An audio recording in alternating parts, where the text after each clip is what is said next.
Let's start again. तो ये हमने फोरफिटेड डिपॉजिट जो है हमने डिसाइड कर लिया, it's also a rent. Okay हो गया जी। अच्छा अभी ये अच्छा ये कभी ऐसे भी हो सकता है कि एक बिल्डिंग है,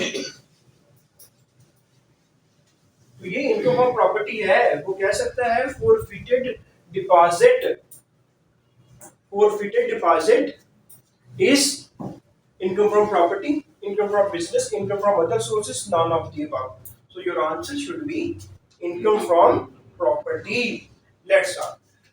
There is a big building, बड़ी बिल्डिंग है, आ रही है प्रॉब्लम उसके अंदर। अच्छा, बिग बिल्डिंग है, उसके अंदर मशीनें लगी हुई हैं। तो ये पूरी बिल्डिंग मशीनों के साथ लीज पे दे दी जाती है। पूरी बिल्डिंग मशीनों के साथ लीज पे दे दी जाती है। तो इससे भी कोई कमाई आएगी कि नहीं आएगी जो ये दे रहा है? तो उसके लिए ये जो इनकम है, इनकम फ्रॉम बिजनेस होगी, इनकम फ्रॉम प्रॉपर्टी होगी, या इनकम फ्रॉम अदर सोर्स होगी, या नॉन ऑफ द अबव होगी। तो नोट कर लो, ये इनकम फ्रॉम अदर सोर्सेज होगी, ये इनकम फ्रॉम प्रॉपर्टी नहीं होगी। अगर एक बिल्डिंग लीज पे दे दी जाती है और साथ में प्लांट और मशीनरी भी दे दिए जाते हैं, तो ऐसी कमाई जो है उसको इनकम फ्रॉम अदर सोर्सेज कहा जाएगा। क्या आपको पता है कि कितने तरह के हेड होते हैं इनकम के? 5 तरह के होते हैं, 5 तरह के होते हैं ना। तो ये वाला हेड जो है कहाँ चला जाएगा? इनकम फ्रॉम अदर सोर्स वाले हेड में। और कौन सा सेक्शन डील करता है हेड्स ऑफ इनकम को? सेक्शन 11। इसी तरह उसने हमें तंग करना है। ठीक हो गया, चलिए हम आगे बढ़ते हैं। आगे है, अच्छा आपको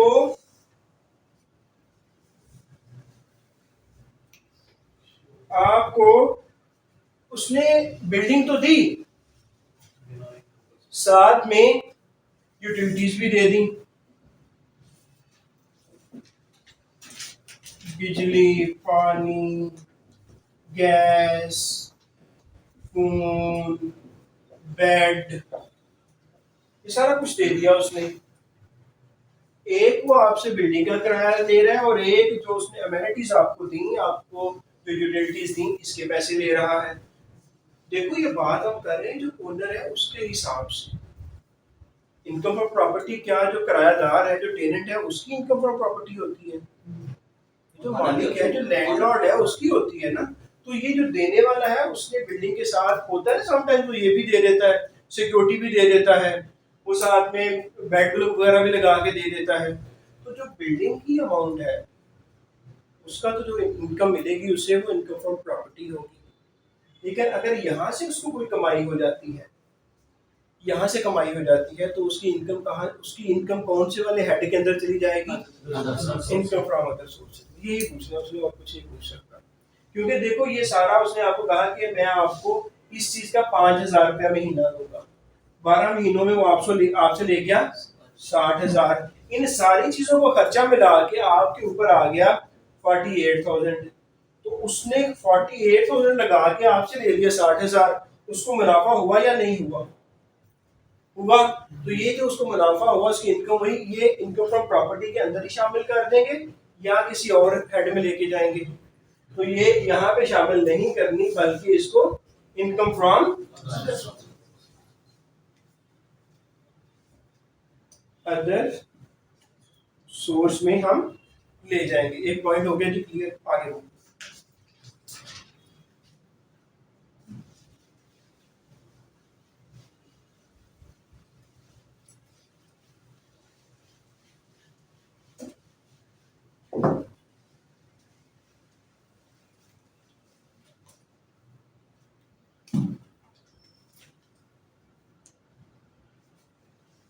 अच्छा फिर क्या हुआ?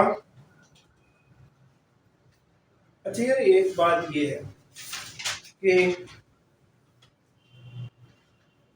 किराए का मैंने कहा था कि आपका एक रिलेटिव है, आपकी बिल्डिंग है, आपका रिलेटिव आ गया ओनर के पास, मुझे ये बिल्डिंग दे दो। आप रिलेटिव को कहते हो ठीक है रेंट पे ले लो। मार्केट में रेंट चल रहा है 50,000 पर मंथ, आप रिलेटिव को कहते हो, रिलेटिव कहते हैं यार मेरी रिश्तेदारी का क्या फायदा, मुझे आप इस तरह करो 35,000 में, तो आप ओके कर जाते हो। आपका रेंट इस तरह बनना था 6 लाख, 6 लाख बनना था ना, और इस तरह कितना बनेगा, हाँ 4,10,000। अच्छा यार बच्चों ये देखो कि अब रेंटल इनकम फ्रॉम प्रॉपर्टी ये होगी या ये होगी, बताओ। हाँ ऊपर वाली होगी, वेरी गुड। देखो higher, higher of actual or fair market value, मैंने बताया था ना, higher of actual or fair market value. ये देखो कि आपका कदर तो ये थी 50,000 महीना, बेकदरी कर दी, कम पे दे दी, लेकिन गवर्नमेंट तो कहेगी जी हमें इस हिसाब से दो, ना कि इस हिसाब से। आप अगर फ्री भी दे देते हो इसका मतलब है कि हम आपसे कोई टैक्स ही ना लें। हाँ अपना तलक निभाओ अपने हिसाब से, हमें दो टैक्स इस हिसाब से। अभी इसको और तरीके से देख लें, यही रिलेटिव है, फेयर मार्केट वैल्यू ये है, रिलेटिव बड़ा अच्छा, रिलेटिव समझो नवाज है, ठीक है। नवाज चला जाता है इन्हीं के पास के ओनर के पास कि मैं आपका रिश्तेदार हूँ यार मुझे किराए पे दे दो, तो वो जो है ओनर कहता है कि यार मेरी ना 70,000 का फ्लैट जाहिद आया तो मुझे दे रहा था, तुम रिश्तेदार हो तुम्हें मैं पैसे का दे देता हूँ, हालांकि मार्केट में कितने के चल रहे हैं 50 का। नवाज कहता है अच्छा यार इतनी लंबी रिश्तेदारी है चौड़ी, तो हम इसको भर लेते हैं, मैं 65 दे देता हूँ। नवाज ने 65 देना शुरू कर दिए। अब कितने बन गई सालाना, कितने दिए नवाज ने उससे, जरब दो यार, 65,000 से 12 को जरब दो, प्लीज मल्टीप्लाई 65 तो हाँ 7,25,80। अभी ये बताओ कि लैंडलॉर्ड इस पे टैक्स होगा या एक्चुअल पे होगा, एक्चुअल पे होगा, सॉरी एक्चुअल पे होगा या फेयर मार्केट वैल्यू पे होगा, हायर पे होगा, हायर पे होगा। बस ये बात याद सिर्फ आपको समझानी थी, वो समझ आ गई कि अगर एक्चुअल कम है, फेयर मार्केट वैल्यू कम है और आप किसी तरीके के साथ टेक्निक के साथ आप ऊपर चले गए हैं, तो आपको फिर देना किस पे है, हायर पे। आपने इन दोनों का मुआवजा कर देना है। तो हायर का जवाब वो पूछेगा कि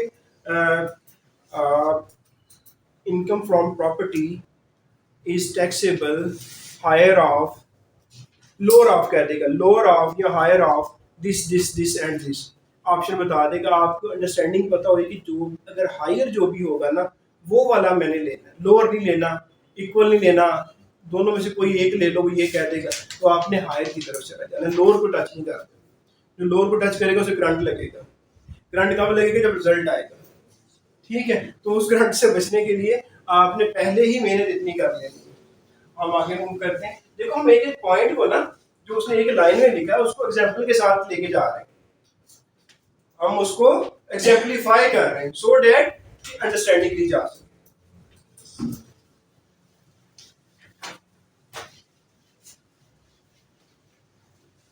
आप ग्रुप में शामिल हो गए एटीसी में, कॉन्टैक्ट नंबर शामिल नहीं हुआ, आपका नहीं हुआ, उनका नहीं हुआ, कि और स्टूडेंट इसका ग्रुप में एटीसी के अंदर अकाउंटिंग ट्रेनिंग सेंटर के अंदर जिनका मोबाइल नंबर शामिल नहीं है, बाकी सबका है। चलो ठीक है, आप तीनों ने मुझे इधर खड़े होकर ऐड करवा के जाना चाहिए ताकि आपको भी जो भी चीज़ें अपडेट्स हैं वो मिलती रहे। अच्छा यार ये हो गया, ये याद रखना ये घर है, इसका सालाना किराया अगर इक्वल टू और लेस देन 2 लाख है ना सालाना,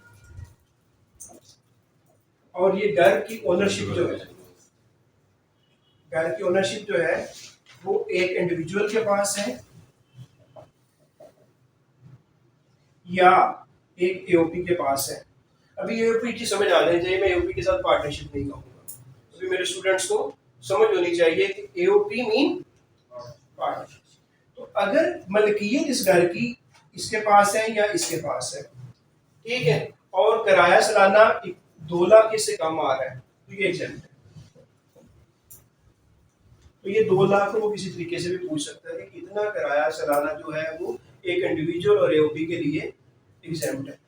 एक और तरह का पर्सन होता है ना, कंपनी, होता है या नहीं होता? कंपनी के लिए ये एग्जाम्प्ट नहीं है। ठीक हो गया, तो ये पॉइंट आपको मिल गया, इसको नोट कर, साथ साथ अपने भी नोट्स बनाते जाओ और बाकी जो है आपको मैं ग्रुप के अंदर शेयर करता जाऊंगा। अच्छा जी, ग्रास का मैंने बता दिया आपको कि ग्रास क्या होता है। ऐसी अमाउंट जिसके अंदर से कोई चीज माइनस ना हुई हो उसे ग्रास कहते हैं। ऐसी अमाउंट या ऐसी अमाउंट ही कहो, ऐसी अमाउंट, ऐसी कमाई जिसके अंदर से कोई एक्सपेंसेस वगैरह माइनस ना हो तो उसे क्या कहते हैं? ग्रास कहते हैं। आगे मूव करते हैं। अच्छा यार, क्या सेल जो इनकम फ्रॉम प्रॉपर्टी है, क्या हमेशा ग्रास पे ही टैक्स होगी, सेपरेट ब्लॉक ऑफ इनकम के ऊपर ही टैक्स होगी? क्या ऐसा ही होगा? जी बोल, क्या ऐसा ही होगा कि सेपरेट ब्लॉक ऑफ इनकम में ही रहेगी ये? फाइनेंस एक्ट आया, उसने कहा मैं इजाजत देता हूँ इंडिविजुअल को, कंपनी के पास तो ऑलरेडी इजाजतें हैं, उनके पास तो परमिशन है कि ग्रास की बजाय अगर रेंट आपको ये आ रहा है तो इसको separate block of income grass के ऊपर टैक्स करने की बजाय इसमें से कर लो खर्चे माइनस और निकाल लो नेट, और नेट के ऊपर दे दो टैक्स। कंपनी के साथ तो ये ऑलरेडी मौजूद है। अभी उन्होंने इस साल को भी और इसको भी, इंडिविजुअल को भी और एओबी को भी इजाजत दे दी कि आप भी खर्चे माइनस कर लो और जो भी इनकम आई इसको अपनी दूसरी इनकम में शामिल करो और टैक्स लगवा दो। सेपरेट ब्लॉक ऑफ इनकम में रहना चाहते हो वहां रहो, यहां उठ के आना चाहते हो, कंपनी की तरह से टैक्स करवाना चाहते हो, इस तरह करवा लो, हम आपको इजाजत देते हैं। ओके जी, हो गया। जब ये डिसाइड हो गया कि हमने इस तरह करवाना है तो चलो फिर लिखो कि ये किराया आया, इसमें खर्चे कौन कौन से हो सकते हैं। आप अगर कोई बिल्डिंग किराए पे चढ़ाते हो, mobile is okay, recording is on. अच्छा, आप मकान को किराए पे चढ़ाते हो तो क्या कभी उसको रिपेयर और मेंटेनेंस करना पड़ सकता है? खर्चा लिखो, रिपेयर एंड मेंटेनेंस। कुछ बिल्डिंग्स ऐसी होती हैं जिनको लोग, आप कहाँ से हैं? गुजरात से हैं। अच्छा, आपका चेहरा एक इंस्पेक्टर है मेरे बैच का, उससे बहुत मिलता है। क्या नाम है? किस बैच के हो? हाँ, 2 साल।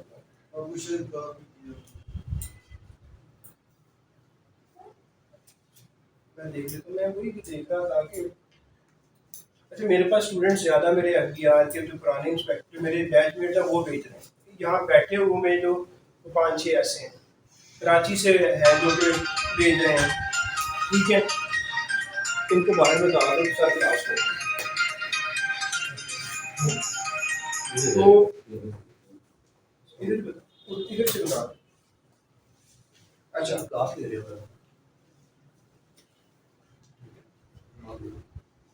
अच्छा, एक हो जाता है इंश्योरेंस। बिल्डिंग जो है वो इंश्योर भी करवाई जाती है ना, एक इंश्योरेंस वाला हो गया। सही होता है खर्चा इंश्योरेंस का भी। और क्या हो सकता है खर्चा? आप किसी वकील को भी रख सकते हैं।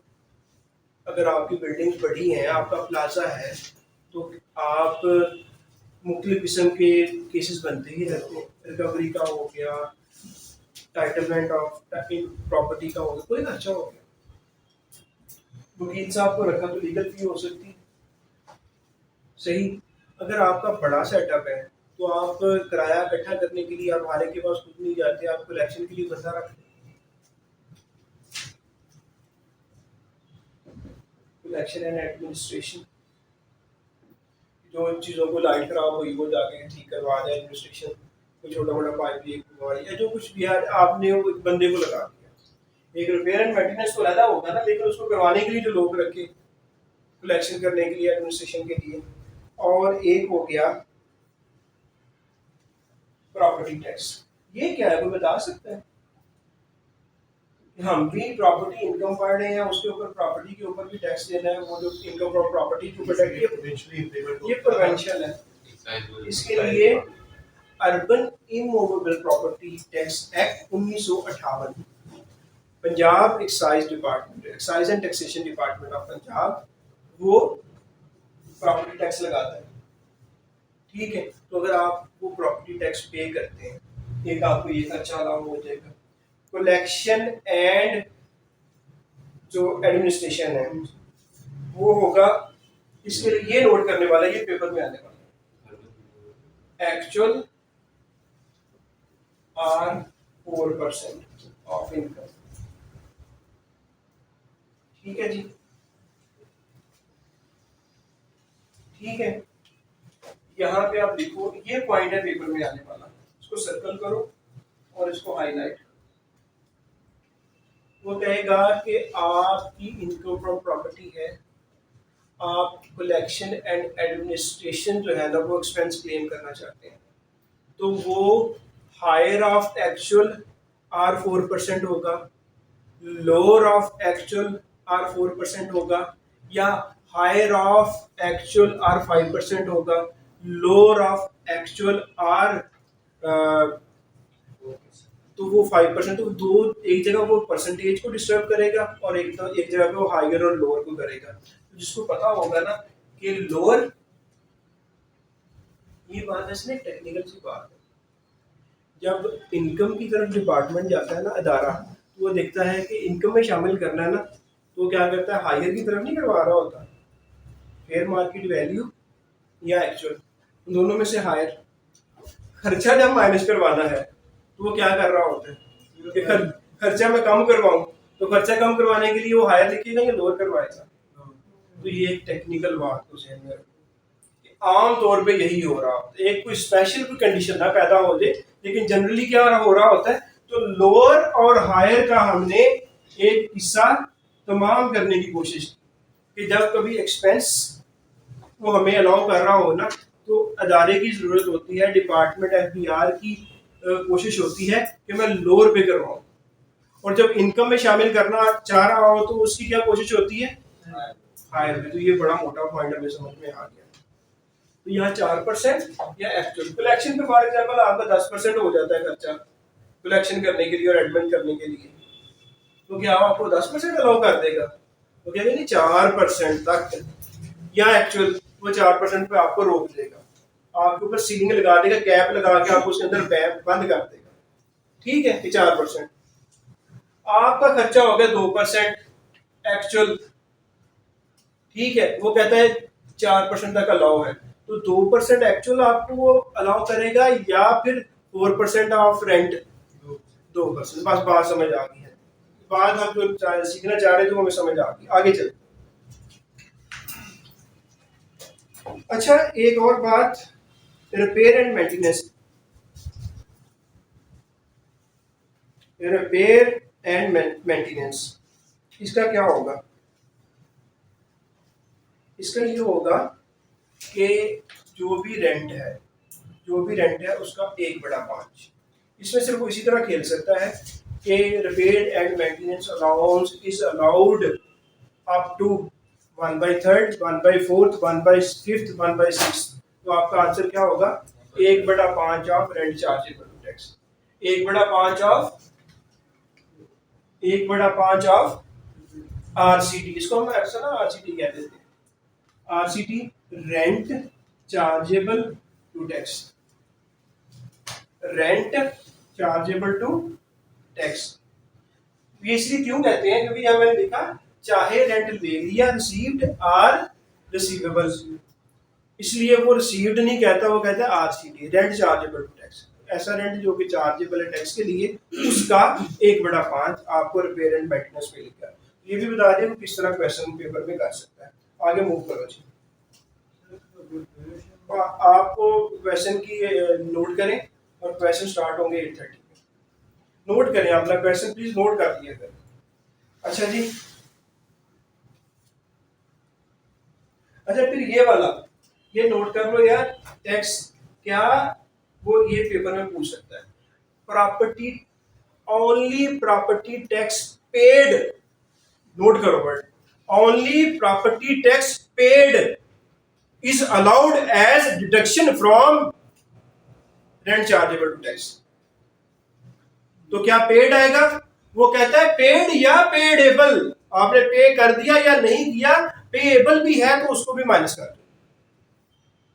मैं रिपीट करता हूं, सिर्फ पेड नहीं होगा, आपका टैक्स प्रॉपर्टी का बनता है, आपने भी पे नहीं किया, करना है, तो वो भी डिडक्शन क्या हो जाएगी, अलाउ हो जाएगी, आप उसको भी माइनस कर सकते हैं। यहां लिख लो, ये पेड आर पेएबल, या भी पे करना है, दोनों सूरतों में आप माइनस कर सकते हैं।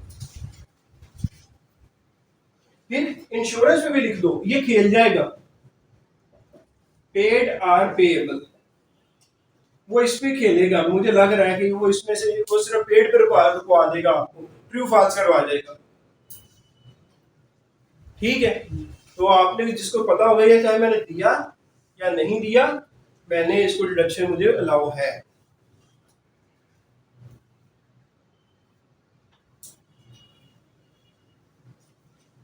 अच्छा, आप उधार ले लेते हो, उधार लेते हो बैंक से उधार लेके घर ले लेते हो, घर लेके किराए पे चढ़ा देते हो, आपको इनकम मिलनी शुरू हो जाती है ये, तो क्या बैंक आपको फ्री में देता है लोन, इंटरेस्ट लेता है, जो इंटरेस्ट वहां पे करोगे यहाँ पे एक्सपेंस अलाउ हो जाएगा। इसको इंटरेस्ट, इंटरेस्ट का वर्ड आपको इनकम टैक्स ऑर्डिनेंस में शायद ही कहीं मिले, इसको वो कहता है प्रॉफिट ऑन डेट। क्या कहता है, जब भी वो बात होगी प्रॉफिट ऑन डेट, तो आप प्रॉफिट ऑन डेट जो है,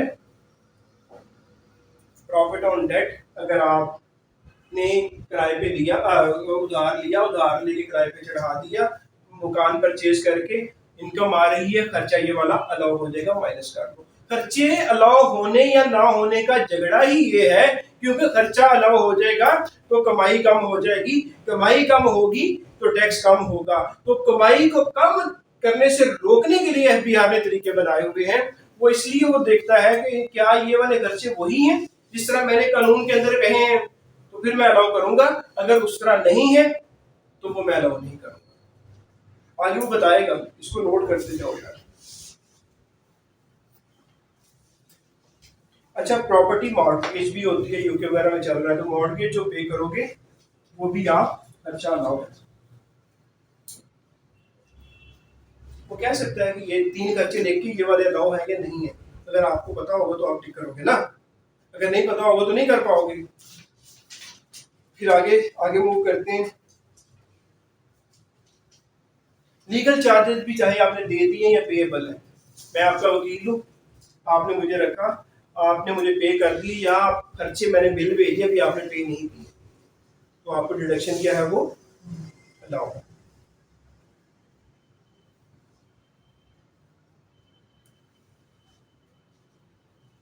अच्छा यार, सम टाइम ऐसे होता है कि आपने किराए पे चढ़ाए रखा, सही, और किराए पे चढ़ाने के बाद आपने कोशिश भी की कि मुझे किराया मिल जाए, लेकिन ऐसा बंदा था कि उसने पिछले साल का किराया नहीं दिया अभी तक, आपने उसको मकान से आउट कर दिया, तो उसके ऊपर जो आपने क्या फिर जो आ, वो आपको जो पैसे नहीं मिल रहे रेंट के, क्या आप उसको माइनस कर सकते हैं, तो कैलकुलेट तो हो गई, इसके अंदर शामिल तो हो गई कि मिले या ना मिले, इसके अंदर आ गए, फिर आप कहते हो कि यार ये तो मैंने कोशिश की, ये तो मुझे मिलने ही नहीं है, ये बंदा ही ठीक नहीं है, ये बंदा करप्ट आदमी है, मैंने बड़ी कोशिश की, मैंने अदालत में केस भी कर दिया, फिर भी इसने नहीं दिए, तो फिर इनकम टैक्स ऑर्डिनेंस कहता है कि चलो इसमें से फिर जो नहीं मिलना वो माइनस कर दो, इसमें से नहीं मिलना माइनस कर लो, लेकिन माइनस करने से पहले आपको एक काम करना होगा, उस बंदे से घर खाली करवाना होगा, उस बंदे से क्या करना होगा, घर खाली करवाओ, और घर खाली करवा के कोई सबूत दो कि आपने पूरी कोशिश कर ली है, कि आपने इससे टैक्स लेने, आपने इससे किराया लेने की पूरी कोशिश कर ली है। वो आप कैसे दिखाओगे कि मैंने जो ना, आप ये देखो एप्लीकेशन दी फलाने एसएचओ साहब को, मैंने अदालत में जाके ये लिटिगेशन की, ये मेरे पास सबूत है, मैंने कोशिश की लेकिन फिर भी इसने नहीं दिया, इसलिए मैं इसमें से मुझे वो माइनस करवाओ, एक तो मुझे किराया नहीं मिल रहा और एक ऊपर टैक्स भी दूँ, तो कानून ने कहा मैं आपको अलाउ कर देता हूँ, लेकिन ये सबूत मुझे ला दो। ठीक हो गया जी, हम आगे मूव करते हैं।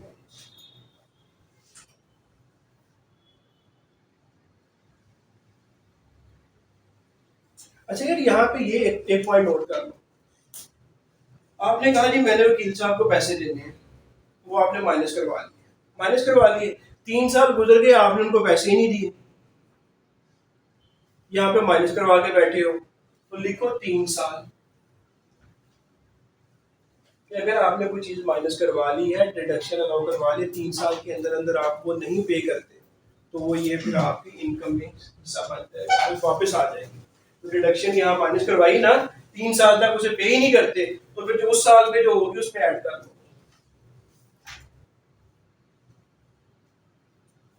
बात होगी 3 साल, यहाँ याद रखने वाली बात है। बात क्या रखने वाली याद है? 3 साल के आपने 1 साल में डिडक्शन ले ली, माइनस करवा लिया, कम रेंट हुआ टैक्स के लिए, कम पे दे दिया टैक्स, लेकिन आपने उस भाईजान को भी 3 साल तक पैसे ही नहीं दिए, तो 3 साल पे नहीं दोगे तो जो चौथा साल आएगा उसके अंदर आप अपनी रेंट प्रॉपर्टी की जो भी इनकम होगी उसमें वो वाले जो आप माइनस करवा चुके थे वो प्लस कर दोगे। ठीक हो गया, आगे चलते हैं।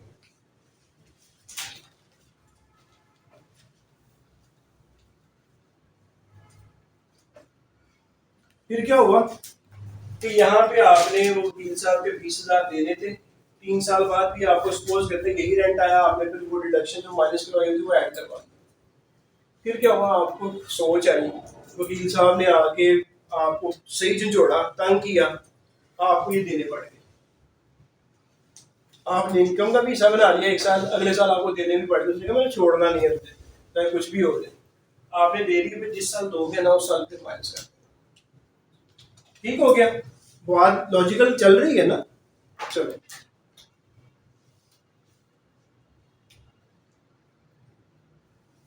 अच्छा ये फिर एक बात है कि अगर आपको बिजनेस की इनकम कमाते हुए भी हम पढ़ेंगे, वो अगला हेड ऑफ इनकम है, सेक्शन जो है वो 18 से स्टार्ट होता है और 36 तक जाता है, तो हम नेक्स्ट तो वो नहीं पढ़ रहे, लेकिन जब हम पढ़ेंगे एक वो हेड, उसको अगर इनकम फ्रॉम बिजनेस कैलकुलेट करते हो, खर्चे माइनस करते हो ना, अगर वहां पे एक खर्चा अलाउ नहीं होता, उसकी नेचर वही है जो इनकम फ्रॉम बिजनेस पर सपोज करो यहाँ पर लिखा हुआ है, इनकम फ्रॉम बिजनेस में जो खर्चा है वहां पे आप क्लेम नहीं कर सकते, तो अगर उसी तरह का खर्चा आप इधर भी क्लेम नहीं कर सकते, आप इनकम फ्रॉम प्रॉपर्टी में भी उसी तरह का खर्चा क्लेम नहीं कर सकते, अगर यहाँ पे उसने कोई कंडीशन लगाई हुई है ना, यहाँ पे नहीं कर सकते, तो फिर आप इनकम फ्रॉम प्रॉपर्टी में भी नहीं कर सकते, ये बस याद रखने वाली बात। एक बहुत ही अच्छा कॉन्सेप्ट आ रहा है, आपने किराए पे ये घर चढ़ाया, ये घर आपने किराए पे चढ़ाया, आपने कहा महाना लूंगा 1 लाख, लेकिन इस घर में अंदर दाखिल होने का ना एक पगड़ी होती है, एक एडवांस होता है, वो एडवांस मुझे दो 10 लाख। नॉर्मली 2-3 किराए होते हैं, लेकिन हम सपोज कर लेते हैं समझने के लिए कि 10 लाख मुझे आप एडवांस भी दो, फिर मैं आपको दूंगा, तो मेरी लोकेशन बड़ी प्यारी, मैं नहीं देता, यहाँ अकेडमी बड़ी अच्छी चलती है, फिरोजपुर रोड के ऊपर है, लाहौर के जेल रोड और फिरोजपुर रोड आपस में यहाँ टच हो रहे हैं, मेट्रो बस साथ है, बच्चे 10 बजे चाहे वो इधर से बैठ के शादरे चले जाए, चाहे वो जहाँ पे भी चले जाए, बड़ी अच्छी एक्सेस है, तो इसलिए मैं तो भाई 10 लाख दूंगा, तो फिर मैं आपको रेंट पे दूंगा। फिर मैं पूछता हूँ कि यार ये जो आप 10 लाख ले रहे हो महाना, मैं अपने किराए में एडजस्ट कर लूँ? वो कहता है नहीं नहीं नहीं नहीं नहीं, ये आप क्या सोच रहे हो, नॉन एडजस्टेबल है। क्या है ये? Non adjustable. जान के कैमरे में आ रहे हैं यहाँ पे? बस फिर ठीक है। अच्छा, नॉन एडजस्टेबल है, तो नॉन एडजस्टेबल आपने इतना पैसा पकड़ के रख लिया, इससे फायदा उठा रहे हो, मुख्तलिफ कारोबारों में लगा रहे हो, तो क्या एफबीआर चुप करके बैठा रहेगा? कहेगा नहीं जनाब, जितना आपने नॉन एडजस्टेबल लिया उसका 1/10 निकाल, इसका 1/10 क्या निकलेगा? 1 लाख। सही, इसका सालाना किराया समझते 12 महीने चढ़ा रहा, 12 लाख, 12 लाख बन गया। 1 लाख रुपए जो हमने कैलकुलेट किया इसको भी ऐड करो तो मोहतरम 13 लाख पे इनकम फ्रॉम प्रॉपर्टी बन गई आपकी। 13 लाख के ऊपर टैक्स हो। नॉन एडजस्टेबल का बता दूं आपको, वो यही है कि 10 लाख आपने नॉन एडजस्टेबल एडवांस ले लिया, आप मालिक हैं तो आप उसको फायदा आप उठा रहे हैं, इसलिए आपको फायदे पे टैक्स भी देना है। जहां पे बेनिफिट होता है इनकम टैक्स ऑर्डिनेंस आके खड़ा हो जाता है। इनकम टैक्स ऑर्डिनेंस आके खड़ा हो गया, उसने कहा कि इसका लो 1/10, ठीक है, और हर साल जिस साल लिया वो साल और आने वाले 9 साल, जिस साल जिस महीने में पकड़ा या जिस साल में पकड़ा एक वो साल और आगे आने वाले 9 साल, आप हर दफा 1/10 लेते रहो और हर बटा 1/10 लेके आपका जो भी रेंट बने करेगा उसमें ऐड कर दोगे और आपकी इनकम फ्रॉम प्रॉपर्टी ये हुआ करेगी, ना कि ये हुआ करेगी। आपको ये समझ आ गई? अगर अगर ये वाला नान खत्म कर दो, पकड़ा आपने एडवांस, लेकिन हो गया क्या? एडजस्टेबल। पकड़ा एडवांस, हो गया एडजस्टेबल। अब मुझे आप सोच के बताओ कि अब क्या इनकम यहां पे ही रहेगी या उसके अंदर कुछ जमा करना है? अगर तो एडजस्टेबल पकड़ा ना तो इसको इग्नोर करो। क्या करो? Ignore. Adjustable ignore, non adjustable ignore नहीं। नॉन एडजस्टेबल आपकी इनकम फ्रॉम प्रॉपर्टी को बढ़ा देगा, एडजस्टेबल बढ़ाएगा नहीं, वहां पे वहां ही रहेगा। क्लियर? चलो आगे कोई कंसेप्ट है? आज मैंने इनकम फ्रॉम प्रॉपर्टी खत्म करनी है इंशाल्लाह।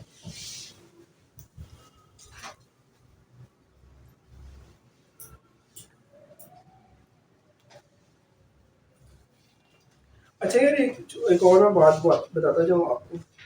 फिर अल्हम्दुलिल्लाह I am and with income from property.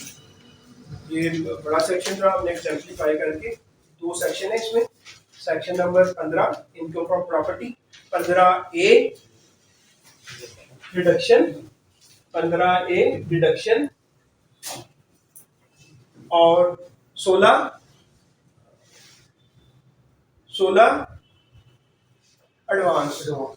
Advances के 16 एडवांसेस। ठीक है, तो एडवांसेस को भी हमने देख लिया। सही। अच्छा, अभी मैं आपको बताता जाऊं कि ये जो घर है, ये घर है, बाकी हम साफ करके करते हैं। ये घर है, इसकी मलकियत जो है ना, जो ओनरशिप है, वो 3 बंदों के पास है। मलकियत 3 बंदों के पास है इसकी। वो 12 लाख 3 बंदों के पास जा रहा है। तो क्या वो 3 बंदों को हम समझेंगे कि वो एओपी बन गए? नहीं बने, वो एओपी नहीं है। उनका जितना शेयर है, फॉर एग्जाम्पल तीनों का 33.3 ये है, 33% है। सही, हर एक का शेयर। तो जो भी 12 लाख आया, ये वाला 12 लाख मल्टीप्लाई बाय 30, तो जो मिस्टर ए है उसका ये, मिस्टर बी है उसका ये, मिस्टर सी है उसका ये, तो हमने अपॉर्चुनिटी कर दिया। ओके है जी?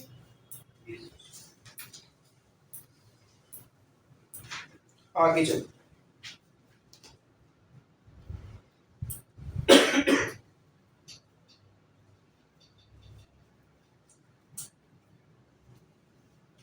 आगे है जी, वही वो दोबारा रिपीट करवा रहे हैं कि सुन लो।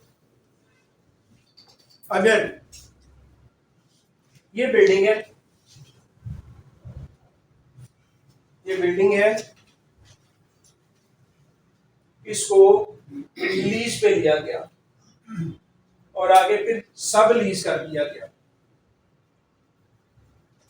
तो जो इनकम होगी ये सब लीजर की, लेसोर की, उसकी इनकम क्या होगी? इनकम फ्रॉम प्रॉपर्टी होगी या इनकम फ्रॉम अदर सोर्सेज होगी? अदर सोर्सेज होगी।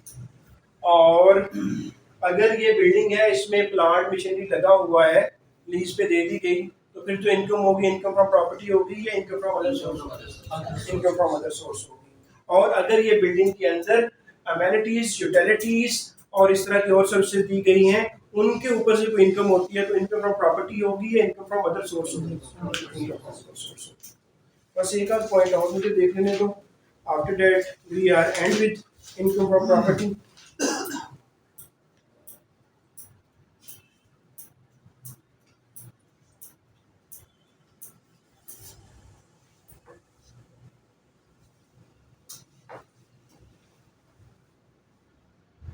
चलो जी, I am happy with this और I congratulate to all those students who achieved 90 or above marks. I am wishful for them. I pray for them and also pray for them who are in struggling phase, who have not started the hard work. I request them that please, please, please start doing the hard work. I always say there is no alternate of hard work.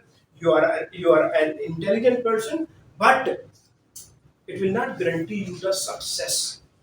Only thing which can guarantee the success is hard work. Allah Ta'ala किसी की मेहनत नहीं रखते. Hard work and do the prayers. Inshallah, it will be a beginning for you. Inspector Inland Revenue will not be an end for you. If you are a hard worker, it will be a beginning for you. It will be a first step for you towards your further success. You are not going to end your hard work over this step that I am inspecting that revenue, things are finished, I have gained a lot of social respect, money is coming in, tax consultancy has been started, सारा कुछ हो रहा है, ठीक है, phone करता हूँ industrialist को, वो भी बात सुन लेता है, छोटे भाई को भेज देता हूँ, मोहल्लेदार को भेज देता हूँ, इसको नौकरी पे रख लो, वो रख भी लेता है, ये सारा कुछ है। शुगर इंडस्ट्री में कह देता हूँ कि फलाने का सीपीआर क्लियर कर दो, उसको पेमेंट कर दो यार, वो मेरे गांव का है, कर देते हैं। लाहौर में क्रिकेट मैच हो रहे हैं तो वो आपको टिकट भेज देते हैं, अगर आपके वो जुरिस्डिक्शन में है भेज देते हैं, स्पॉन्सर कर देते हैं कि नहीं करते कि सर वो फैमिली को मैंने कहा कि मैच हो रहा है पीएसएल का तो आप देख लीजिएगा। It is reality. Your MNA will call you, your MPa will call you, a number of people will respect you because you are having a seat, you are having an authority. So please start doing the hard work to achieve this distinction. But again, that will not be the end of your hard work. पहला step है, इसको आपने आगे लेके चलना, ठीक है। तो आप लोग आपको रिकॉर्ड करेंगे, आपको रिस्पेक्ट देंगे कि he is at a good post, सही है। तो उस पोस्ट को हासिल करने के लिए फिर मेहनत भी है ना, मुश्किल के साथ आसानी है, तो मुश्किल है तो फिर आसानी भी मिलेगी और रिस्पेक्ट भी मिलेगी। जी Nawaz, first question on Zoom application. So what is the treatment of profit and debt? Profit Profit and debt. Profit on debt. Profit on debt. हाँ बच्चों, प्रॉफिट एंड डेट ये होता है, देखो वो चाहे प्रॉफिट एंड डेट पे कर रहा हो या अर्न कर रहा हो कोई बंदा, मिसाल के तौर पे हम इस तरह ले लेते हैं कि आपके बैंक में पैसे पड़े, आपको इंटरेस्ट मिलता है, तो आपका इंटरेस्ट नहीं होगा, वो कहा जाएगा प्रॉफिट ऑन डेट।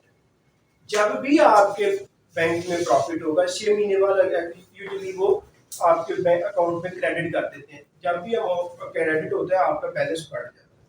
तो वो लेट्स सपोज कि आपका 1 लाख रुपया प्रॉफिट ऑन डेट हो गया, 1 लाख जब बैंक क्रेडिट करने लगेगा तो एफबीआर कहेगा, इनकम टैक्स ऑर्डिनेंस को पढ़ लो बैंकर, उसमें लिखा हुआ है कि जब भी आप मुनाफा देंगे, मुनाफे का 15% जो है आप रोक लेंगे, उसे कहते हैं विद होल्डिंग।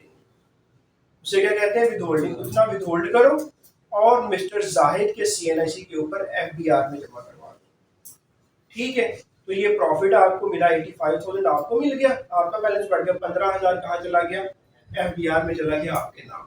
तो ये है ट्रीटमेंट और वो आपकी लायबिलिटी जो है वो डिस्चार्ज होगी। ये फाइनल टैक्स है। हाँ, ये एफटीआर में चला जाएगा, एफ फॉर फाइनल।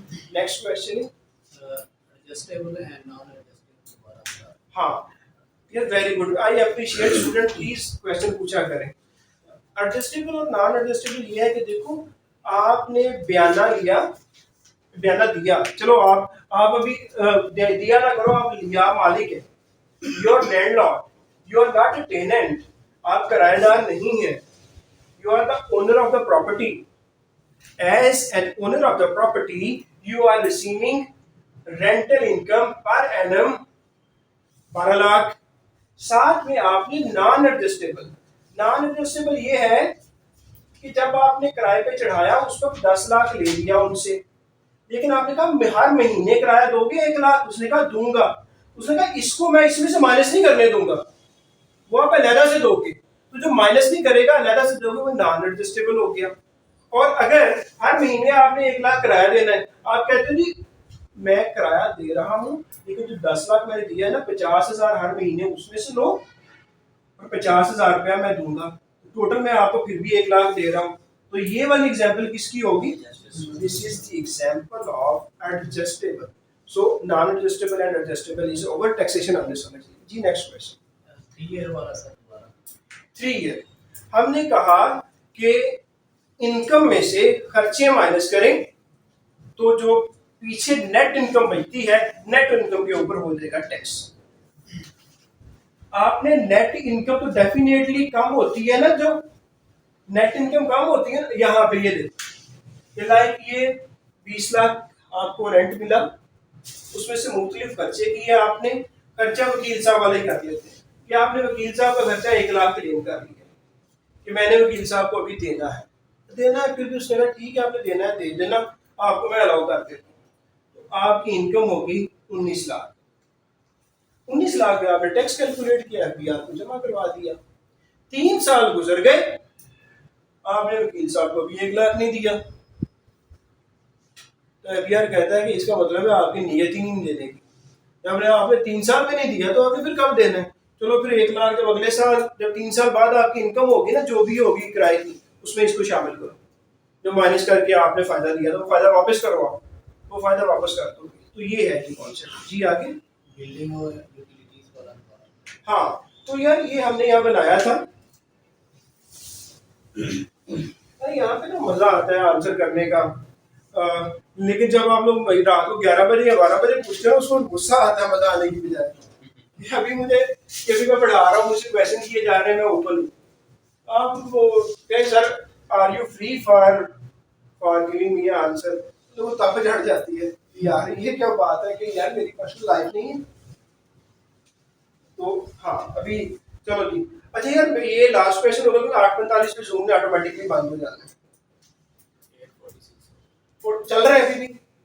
चलो जब तक चलता है आप लोगों को अलाउ है कि चाहे जितने बजे तक मर्जी चले, आप लोगों को अलाउ है, जब तक आप कहें कि क्वेश्चन खत्म नहीं हुए मैं यहाँ से नहीं लूंगा। ठीक है जी, चले ये जब तक चलेगा अलाउ है। हाँ तो क्वेश्चन क्या है जी इनका? बिल्डिंग और यूटिलिटी। हाँ यार ये देखो बिल्डिंग का तो ये बिल्डिंग मिल गई, और बिल्डिंग में यूटिलिटीज का पूछ रहे हैं बस।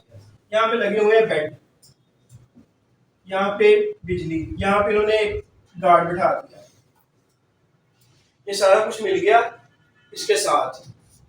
वो कहते हैं जी कि आप बिल्डिंग का मुझे दो 1 लाख रुपया महीना, और साथ में जो मैंने सहूलियात दी हुई है ना, इन सहूलियात का दो मुझे 5,000, सस्ता कर दिया उसने। आपने ये दे दिया उसे 12 लाख, और ये आपने दे दिया उसे 60,000। ये तो उसकी इनकम फ्रॉम प्रॉपर्टी आ गई, इसमें तो कोई शक ही नहीं। ये जो 60,000 उसके पास जा रहा है ये क्या है? उसने 60,000 में से ये और ये इन तीनों के लिए एक्सपेंसेस कर लिए 48,000। ठीक है, जो एक्सपेंसेस किए हैं तो वो तो फिर माइनस करेंगे, 60,000 तो नहीं उसकी इनकम हुई, क्योंकि 48,000 तो खर्चा किया था उसने। तो फिर यहाँ कितना फर्क आ गया? 12,000। क्या ये 12,000 इनकम फ्रॉम प्रॉपर्टी में ऐड होगा या नहीं होगा? तो ये ऐड नहीं होगा, ये अलहदा से इनकम फ्रॉम अदर सोर्सेज में आ जाएगा। आंसर हो गया जी। चलो ये हमने गार्ड भी बिठा दिया, बेड भी लगा दिया, और बिजली सीधी एसी भी लगा दी। आगे जी सर एसबीआई की दोबारा एग्जांपल टैक्स आता है एसबीआई। हाँ एसबीआई, यह सेपरेट ब्लॉक ऑफ इनकम। हमने शुरू में बताया कि सेपरेट ब्लॉक ऑफ इनकम कि ये जो 20 लाख आ रहा है इसको ग्रास के ऊपर ही टैक्स दे दो, इसके लिए एक चार्ट मौजूद है रेट का, रेट ऑफ टैक्स का शेड्यूल के अंदर। उस पर जाके देखो 20 लाख जहाँ पे फॉल करता है, जो भी परसेंटेज है उसके साथ मल्टीप्लाई करो, उतना टैक्स पे कर दो। ये तरीकाकार क्या हो गया, सेपरेट ब्लॉक ऑफ इनकम। यहाँ दूसरा तरीका है नॉर्मल पे आ जाओ, रेंट लिखो, नीचे सारे खर्चे निकालो, जो नेट आया उसके ऊपर टैक्स दे दो। तो ये है सेपरेट ब्लॉक ऑफ इनकम और नॉर्मल टैक्स। जी नेक्स्ट। सर वो पूछ रहे हैं अगर लायक 3 साल तक पैसे देते हैं तो उस पे उसको भी ना दें तो क्या होगा? वो कह रहे हैं कि अगर 3 साल तक लायक हो अब इसमें तो भी मैंने अभी आंसर दिया ना कि अगर 3 साल तक आप जिसको देने थे, आपने वो खर्चा क्लेम कर लिया, एक्सपेंस क्लेम कर लिया, फायदा ले लिया। मसला क्या, आपने फायदा ले लिया। फायदा क्या है कि आपने टैक्स कम करवाया। वो कैसे करवाया कि मैंने इतने पैसे लिए, इस इतने 20 लाख लिए, उसमें से मुख्तलिफ आपने माइनस करवा लिया, लाइक 1 लाख माइनस करवा लिया वकील साहब की फीस, आपने 19 लाख अपनी इनकम बना ली। तो ये फायदा नहीं हुआ कि आप 20 लाख की बजाय 19 लाख इनकम पे आ गए। 19 लाख पे टैक्स ऑटोमेटिकली कम होगा। तो जनाब ये फायदा तो ले लिया, 1 लाख माइनस करवा के, तो उसको दो भी ना, अभी उसको देते नहीं हो 3 साल। जब नहीं दोगे तो फिर ये फायदा छीन लेगा एफपीआर अपने लॉ के थ्रू, ठीक है, और वो छीन के आपको टैक्स करवा देगा। आगे एफआईआर क्या है? एफआईआर हाँ, फाइनल टैक्स रजीम है, उसकी हमने ऑलरेडी एग्जाम्पल की, यहाँ से दोस्तों ने बताया भी कि फाइनल टैक्स रजीम ये है कि जैसे आपको डिविडेंड की मैंने एग्जाम्पल दी। एक कंपनी है, कंपनी ए है, कंपनी ए अपने, अच्छा आप जब भी कोई इन्वेस्टमेंट करते हो आप कुछ हासिल करने के लिए करते हो ना, कभी किसी ने इन्वेस्टमेंट नुकसान उठाने के लिए की है, फायदे के लिए करते हैं। कंपनी आपको फायदा किस तरह दे सकती है कि साल कारोबार करे और साल के बाद आपको कहेगी ये पैसे। जब कंपनी आपको पैसे देने आएगी वो क्या कहेगी, आपको डिविडेंड दे दो। उस पैसे देने का नाम क्या रखा, डिविडेंड। जब वो डिविडेंड देने लगेगी ना तो इनकम टैक्स ऑर्डिनेंस कहेगा रुक जाओ, इस बंदे की कमाई होने लगी है जिसने इन्वेस्टमेंट की हुई थी, तो पूरी की पूरी कमाई इससे नहीं दो। इस तरह करो कि इसको 1 लाख देने लगे ना डिविडेंड, तो रेट देखो जाके सेक्शन 150, सेक्शन 150 वो डील करता है विद होल्डिंग को, डिविडेंड पे। तो सेक्शन 150 कहता है कि रुक जाओ मुझे पढ़ लो। उसमें वो कहेगा कि मुख्तलिफ किस्म के शेयर्स पे मुख्तलिफ तरह का रेट है।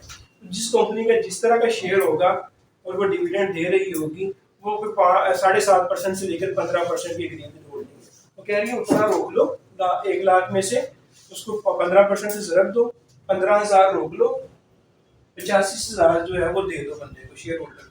85,000 दे दिया, 15 वो कहता है होल्ड करके इसको जमा करवाओ एफपीआर को। तो ये सारा, ये वाली जो इनकम है जिसके ऊपर ग्रास के ऊपर टैक्स कट गया, वो क्या है, फाइनल टैक्स। नहीं जी आगे सर एक्चुअल 4% हाँ, very good, thank you very much. अच्छा जी, आपने यहाँ पे एक खर्चा लिखा कलेक्शन एंड एडमिन। वो कहते हैं खर्चे कितने हद तक आप कर सकते हो कलेक्शन एंड एडमिन। आप 20 लाख कमाई कर रहे हो तो 20 का 20 लाख खर्चा कर दोगे कलेक्शन एंड एडमिन पे? नहीं, रुक जाओ, एक बात तय कर लेते हैं। बात तय हुई कि जो भी आपका रेंट होगा उसका 4% या जितना आपने एक्चुअली पे किया, दोनों में से जो लोअर खर्चे का, हमने एक फार्मूला तय किया, खर्चा का किस तरफ लेके आता है, लोअर की तरफ। तो जो लोअर है ना, अगर एक्चुअल लोअर है वो कर लो, और अगर 4% लोअर बन रहा है तो वो कर लो। वो मैं आपको अलाउ करता हूँ कि ये खर्चा आप माइनस कर लो अपनी प्रॉपर्टी के किराया जो मिला उसके अंदर से। आगे जी क्वेश्चन। सर टर्नओवर टैक्स जो है 1.25 है या 1.5 है? नहीं बेटा 1.25% है। लेकिन देखो अगर आपने, देखो एक मिसाल करते हैं, मिसाल के आपने 20 लाख की सेल की, ठीक है, और भी इसका 125% आपको टैक्स देना पड़े, इसका मतलब है आपको 30 लाख टैक्स देना पड़ रहा है। आपकी ये कमाई है, और एक इसका 125% कितना होगा जी, इतना नहीं, आप इसका कर लो 25 लाख, ऐसे ही है जी कि आप ये कमा के इतना टैक्स दे रहे हैं, तो हर साल आप 20 लाख कमाएं और कमाई को रोके और उसके अंदर जेब में से 5 लाख डालें और 25 लाख दे दें गवर्नमेंट ऑफ पाकिस्तान को। नहीं यार, इसको करो 1.2। चलें, ये याद रहेगा, इस तरह आसानी हो जाएगी। चले आगे जी। Still, we are open for Zoom applicants. We have very soft corner for you people. And only 2 to 3 students, they are actually living in that area where signals are not strong. So our sympathies are with them. हम उनको request भी करते हैं कि आप उस area से class के लिए प्लीज जो 4 दिन है वो मैनेज करें, प्लीज उसको मैनेज करें। और जूम की ऐसे स्ट्रॉन्ग एरिया में है जहाँ पे सिग्नल बेहतर है और आपको हर जगह 4G है। मेरे बच्चे घर पे क्लास ले रहे हैं, मोस्टली लोगों के बच्चे घर में ही क्लास ले रहे हैं। तो आप सिर्फ अपना जो आपका इंटरनेट है उसको बेहतर करें। यहाँ पे हम नहीं, मैं यहाँ क्लास पढ़ा रहा हूँ, मेरे 2 बंदे अपने वो क्लास ले रहे हैं, अपने जो मैंने बिठाए हुए वो क्लास ले रहे हैं कि अगर कोई इशू आता है तो आप हमें हाईलाइट करें। ठीक है, चलो। So Zoom is over, please over जी। चले जूम पे हम, ठीक है, हमने कर लिया complete. Now the hall is open for question and answer. नहीं जी, फर्स्ट ऑफ ऑल ये बहुत बड़ा हाथ ऊपर खड़ा हुआ है जी सर जी, और ये आज के टॉपर भी हैं, तो हमें इनको जो है वो रिस्पेक्ट भी देनी पड़ेगी और इनके सारे क्वेश्चन भी सुनने पड़ेंगे क्योंकि इनके obtained 96% मार्क्स। मेरा क्वेश्चन है तो उसमें one right of a share is granted to an employ, it is, मैंने आंसर दिया टैक्सेबल इन हिज हैंड। अरे ये हमने बड़ा कैटेगोरिकली लिखा भी था यहाँ पे। मैं मेरी अंडरस्टैंडिंग में भी इसको मिस्टेकन हुई है क्योंकि मेरे दिन में था कि राइट जब गिवन हो गया तो उसके साथ ही उसको टैक्स देना पड़ेगा। अगर राइट पे नहीं, राइट अगर बेच दिया तो फिर टैक्सेबल देना। हाँ, वैसे नहीं, उसके हाथ में जाके नहीं हो गया। आपको राइट मिल गया, आपने पकड़ लिया, जिस दिन मिला आप ये नहीं करोगे उसकी मार्केट वैल्यू देखोगे और टैक्स नहीं, राइट मिला वहाँ पे रुक जाओ, टैक्स नहीं है अभी कुछ भी होगा। अगर सेल करोगे फिर टैक्स होगा, सेल होगा फिर अगर डेफिनेटली मुनाफा होगा टैक्स होगा। ओन चीज सर सैलरी इनकम अगर 8 लाख है और बिजनेस इनकम 4 लाख है तो जो हम जो फार्मूले में जो परसेंटेज निकालते हैं तो कितने परसेंट हो कि वो 75% हो या इससे कम हो तो सैलरी को नहीं, जैसे ही 75% हो गया या इससे ऊपर चला गया तो बंदे का नाम रख दिया जाएगा सैलरीड पर्सन।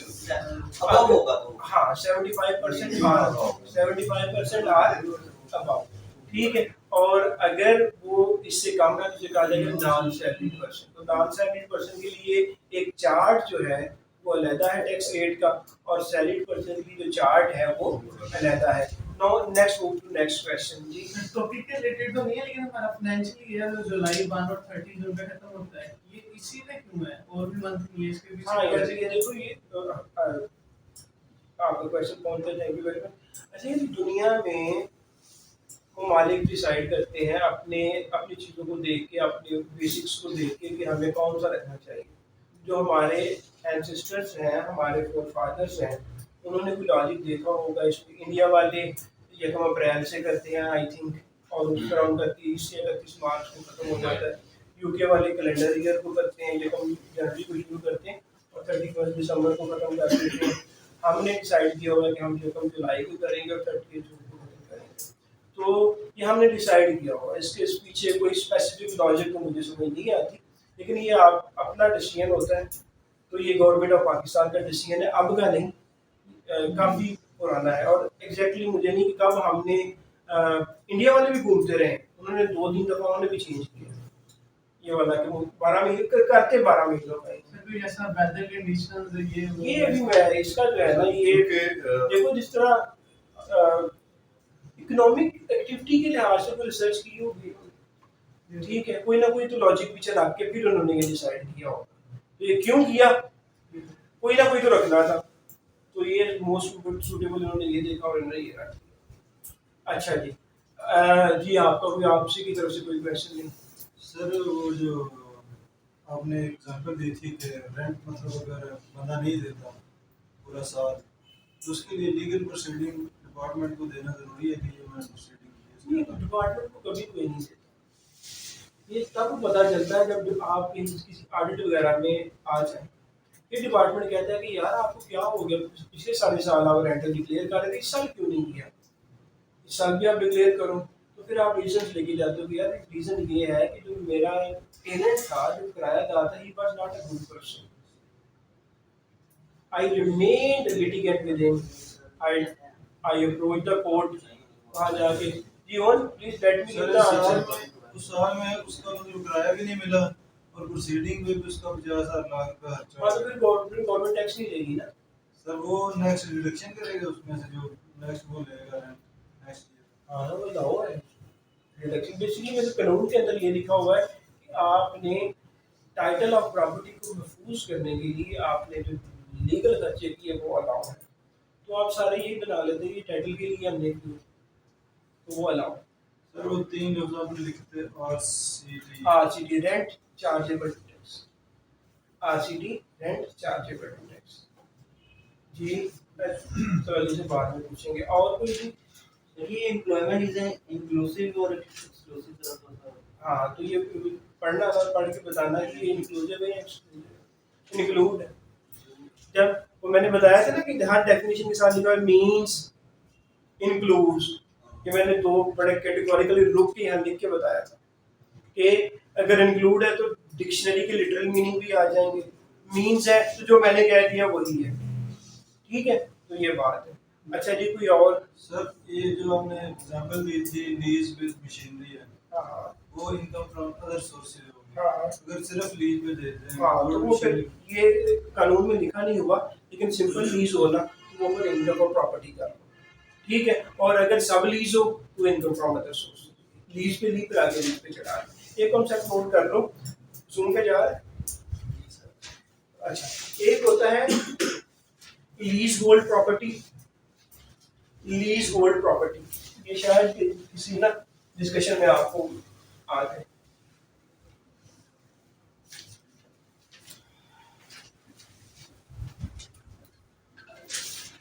एक होता है फ्री होल्ड।